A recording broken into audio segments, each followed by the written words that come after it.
Sveiki! Šiandien mokysimės veiksmus su vektoriais išreikštais koordinatėmis.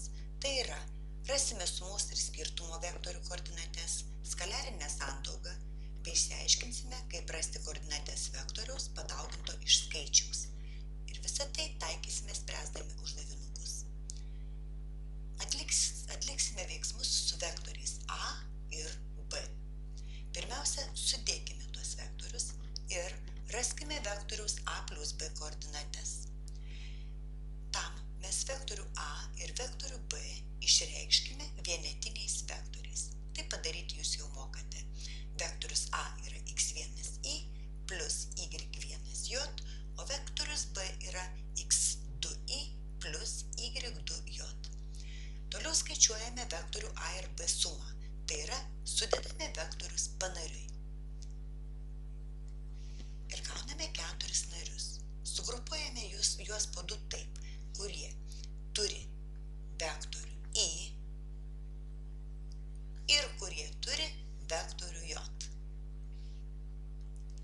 Prieš skliaustus iškėlę iš pirmų narių vektorių I, iš antrų narių vektorių J, mes gauname, kad sumos vektoriaus koordinatė x lygi atitinkamų koordinačių sumai ir sumos vektoriaus koordinatė y taip pat lygi atitinkamų koordinačių sumai.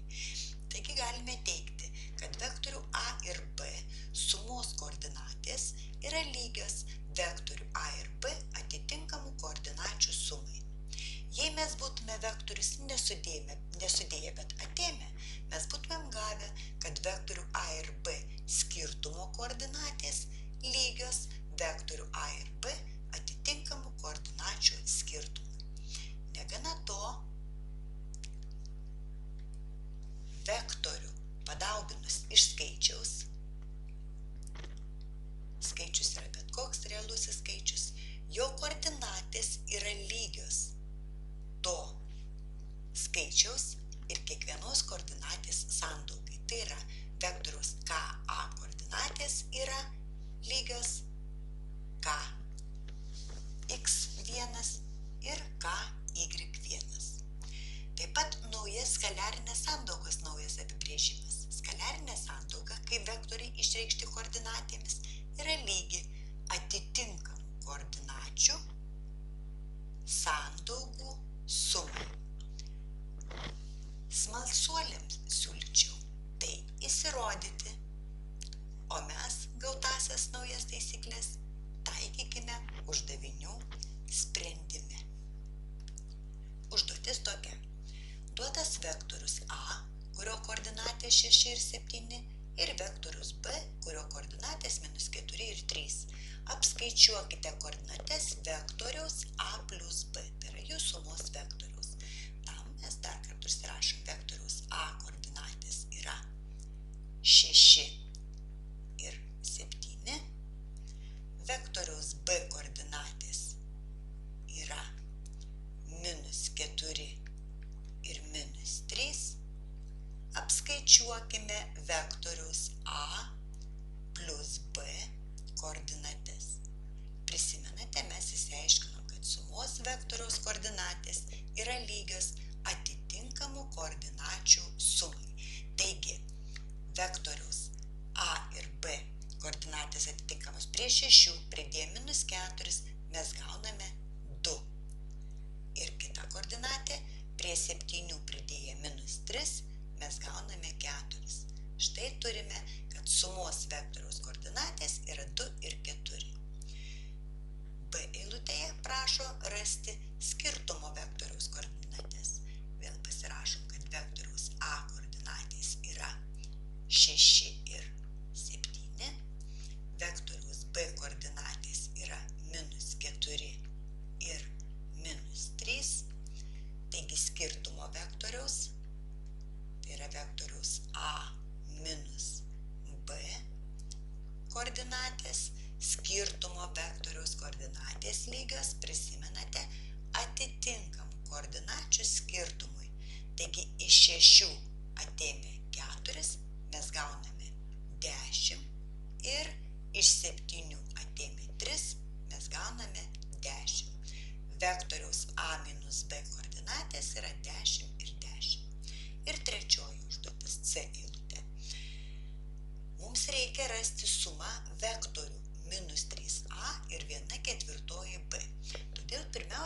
raskime vektorių minus 3a. Tai yra vektorių a padauginkime iš skaičiaus minus 3.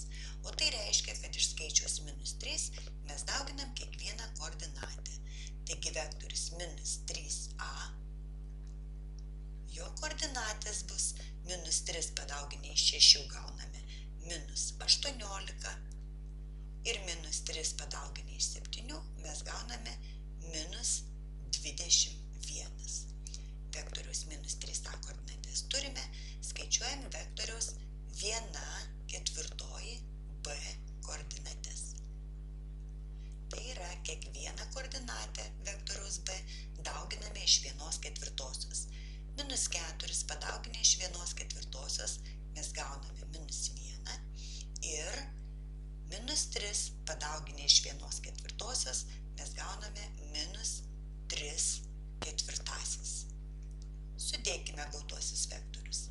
Tai yra vektoriaus minus 3a plus 1/4 b koordinatės bus lygios atitinkamų koordinačių sumai. O tai reiškia, prie minus 18 pridėję minus 1 mes gaunam minus 19 ir antroji koordinatė prie minus 21 pridėję minus 3/4 mes gauname minus 21 sveika ir 3/4.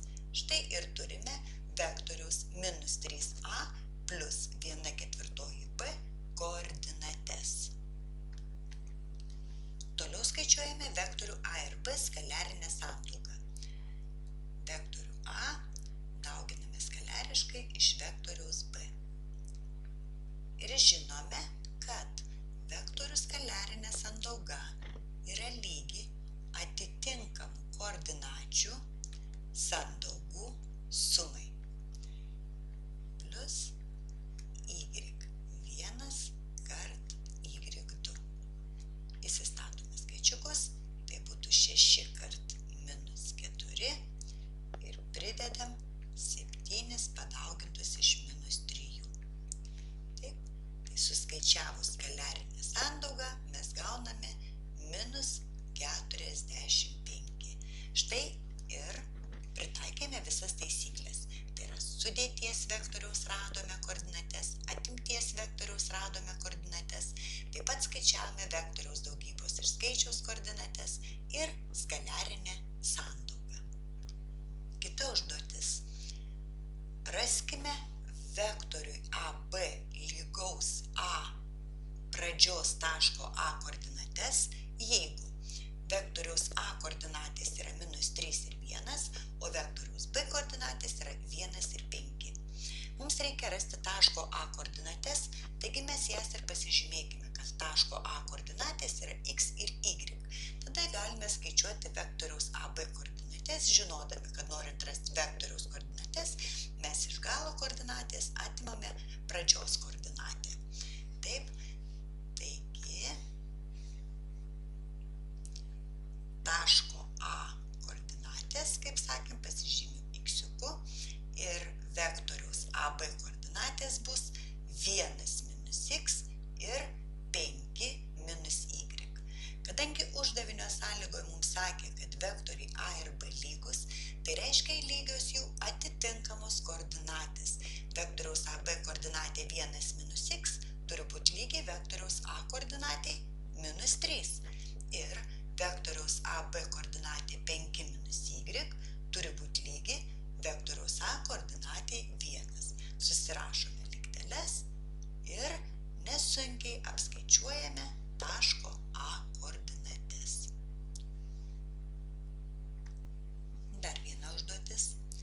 Raskite kampo tarp vektorių A ir B kosinusą, jei vektoriaus A koordinatės minus 4 ir 6, o vektoriaus B koordinatės 3 ir minus 2.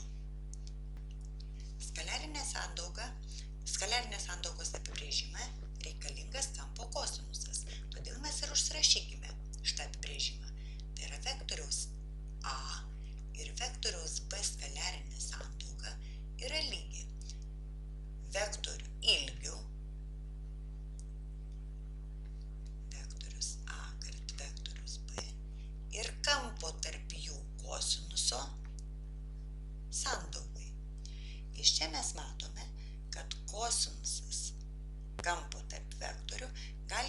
skaičiuojamas taip. Tai yra vektorių skaliarinė sandauga padalinus iš jų ilgių. Iš vektoriaus A ilgio ir vektoriaus B ilgio. Apsiskaičiuokime kiekvieną iš šių dydžių. Tai padaryti mes jau mokame.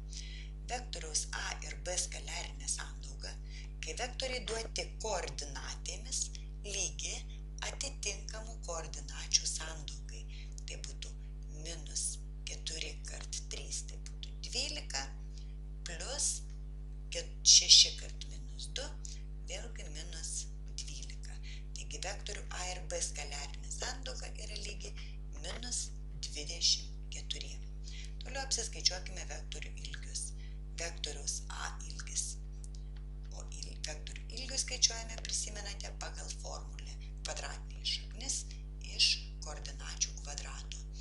Vektoriaus A ilgis tai būtų minus 4 kvadratu arba būtų 16, plus 6 kvadratu tai 36, šaknis iš 52, išskaidžius gauname, kad tai yra 2 šaknys iš 13.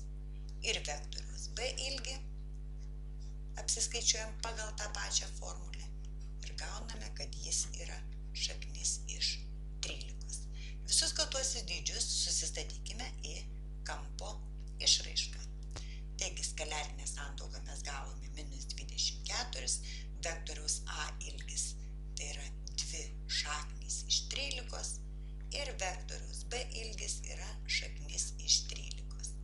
Suprastinkime iš dvejetuko ir gauname, kad kampo kosinusas yra lygus minus 12, sudauginę 2 šaknis gauname 13. Taigi kosinus